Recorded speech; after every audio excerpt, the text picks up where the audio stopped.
ஒரு காலத்தில் ஒரு சிறிய கிராமத்தில் ஒரு ராஜா இருந்தார். அவர் தன் மக்களை மிகவும் நேசிப்பார். அவர்கள் எப்போதும் மகிழ்ச்சியாக இருக்க வேண்டும் என்பதே அவரது விருப்பம். ஒரு நாள் அந்த ராஜா தன் நாட்டை சுற்றி பார்க்க கிளம்பினார். வழியில் ஒரு வயதான விவசாயியை சந்தித்தார். விவசாயி தனது பயிர்கள் காய்ந்து போய் வருத்தமாக இருப்பதாக ராஜாவிடம் சொன்னார். ராஜாவுக்கு மிகவும் வருத்தமாக இருந்தது. உடனே அவர் தன் அமைச்சர்களை அழைத்து விவசாயிகளுக்கு உதவும் வழிகளை பற்றி ஆலோசித்தார். அவர்கள் சேர்ந்து ஒரு பெரிய குளத்தை கட்ட முடிவு செய்தனர்.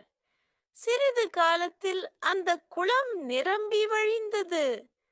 விவசாயிகள் தங்கள் நிலங்களுக்கு தண்ணீர் பாய்ச்சி நல்ல விளைச்சல் எடுத்தனர். நாடு முழுவதும் மகிழ்ச்சி பொங்கியது. அந்த ராஜாவின் கதை இன்றும் பலருக்கு உத்வேகம் அளிக்கிறது. ஒரு நல்ல அரசன் தன் மக்களின் நலனை முதலில் நினைப்பான் என்பதை இந்த கதை நமக்கு உணர்த்துகிறது. தேங்க்யூ ஃபார் வாட்சிங். லைக் பண்ணுங்க, ஷேர் பண்ணுங்க, மறக்காம சப்ஸ்கிரைப் பண்ணிடுங்க.